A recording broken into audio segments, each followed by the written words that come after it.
We started out with just a piece of crab apple. It had a limb coming off of the top here, and then of course the bin, but it had a real nice pattern. So let's go in and see what we can do with this and making it into a platter. I have the spur center attached on the end, and we're going to hit it about right here for the center. Alright, is what we'll do is we'll put the wood in, getting it centered over here, and bring the tailstock up, and then I'll turn it by hand slowly to see that I've got the wood turning straight, that this face is pretty much straight with the lathe, and it is. So we'll go ahead and lock that into place good with the hand wheel. We'll bring our tool rest around to the side. I usually get that up as close as I can. Make sure that it doesn't hit. Right here. And so we're ready to turn. This side is running flat with the tool rest. And so let's get to turning. We're going to use a 3/8 inch bowl gouge to do this. I start the lathe at a slow speed and kind of go to see where I get. And then I'll just start in here with the bowl gouge.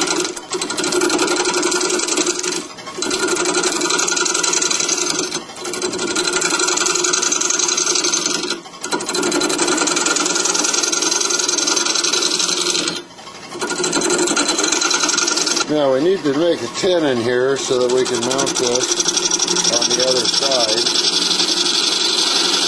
And I'll just run in there with the bowl gouge and get that 10 started.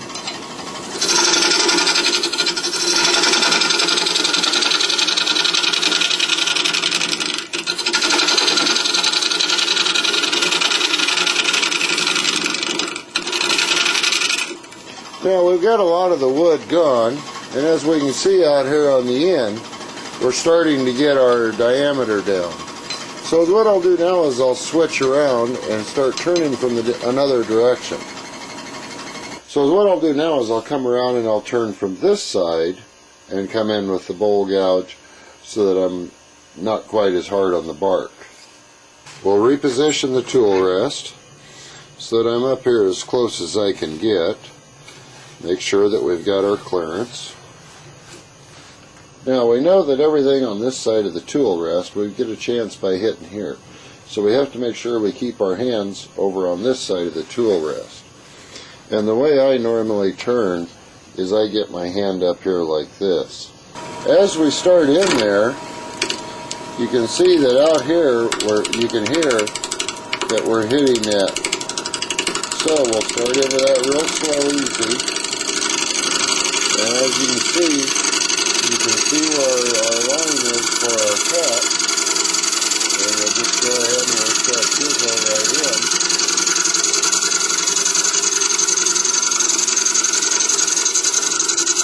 I think we'll increase the speed a little bit.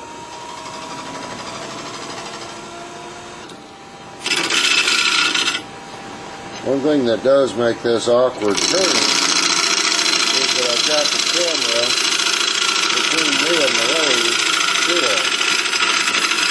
Then I'm resting my chin on the top of the camera as I'm trying to turn this.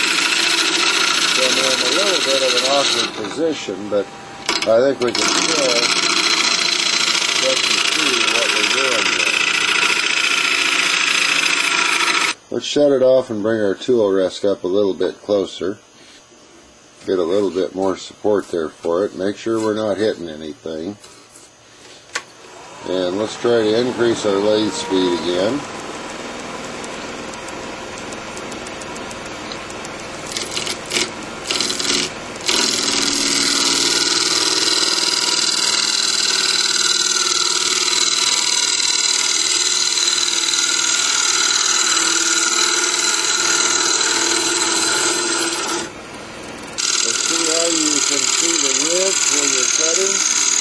And so that's the ridge you follow. I usually watch up at the top.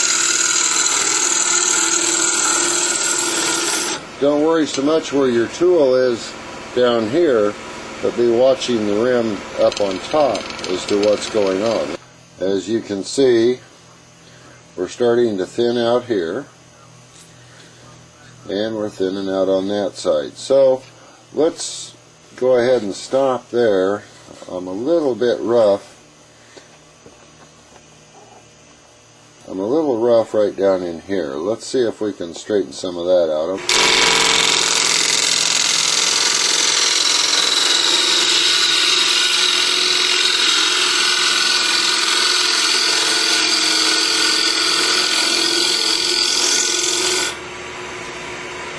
Let's reposition our tool rest and get it out here more.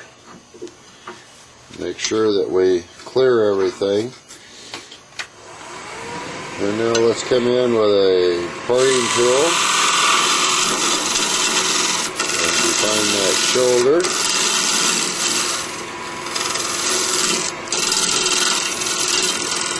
And then we know that shoulder can only be so deep. So we'll go ahead and cut some off. And now I'm pretty happy with that face. So now we'll turn it around in the lathe. We'll try to break that little nub off. Most of that will bury inside the tool rest anyway, or the chuck. We'll get rid of our spur center that we used. And now we'll just chuck this into the lathe. Make sure we get it tightened down good. And now we're ready to start onto the face. We'll get our tool rest in position and make sure we clear, because sometimes you get these wings fold out a little bit. They aren't all even. So you want to make sure you hand turn that. Again, we need to keep our hand on this side of the tool rest so we don't get hit by these wings, because those are a real chopping block off there. So we'll come over to this side. We'll start to lathe up. Start going in with a full gouge.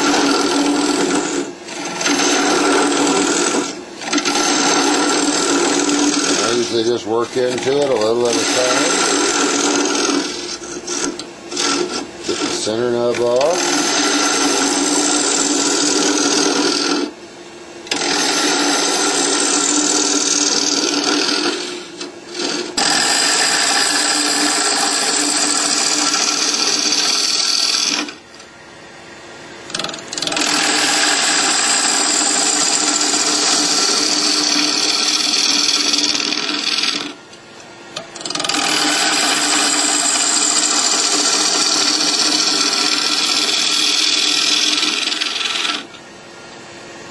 I'm starting out here, and then I'm watching the thickness as I go back, and you can see that as this piece is spinning.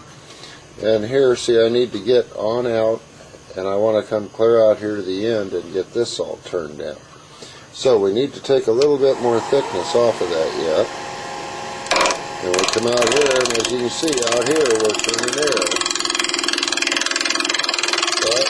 Slowly start in.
And we'll shut it down again.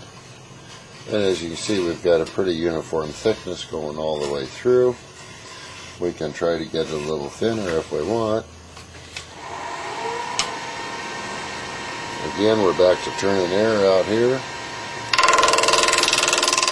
go in.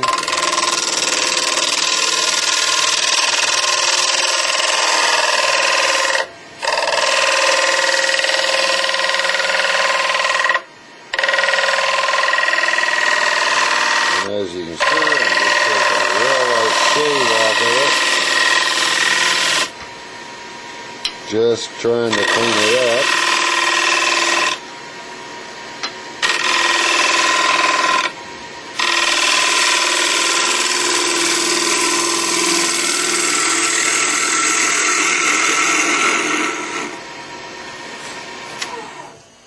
Okay, we've got a pretty smooth surface. A little bit out here on the ends is rough. So let's turn it around now and finish off the bottom. And now the way I finish the bottom is I've just got some of this foam that came with packing, and I cut a disc. And that I'm just going to lay on the inside and put that against the end of the chuck. And I can still see my hole here where I started. Line that hole up with the tailstock and make sure our foam disc is in here. Now what we do is we run that around until we think this is pretty even, and that doesn't look too bad. And as you can see, we've got our foam in this side, and so we'll just crank the tailstock up to where it's pretty solid in there. Lock the tailstock in. Okay, then I'll bring my tool rest up and just get the corner of it in there. Make sure everything clears. And then what I use is a 3/8 inch detail gouge with a Ellsworth grind on it.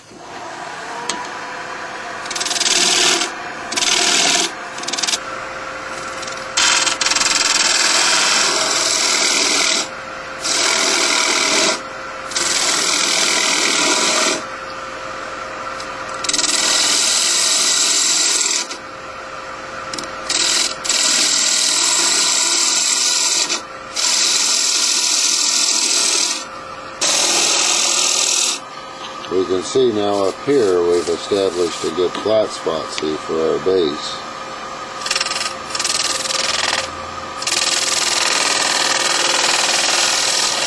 Alright, and from there, I'll start cutting in to give that disc out cleaner to it.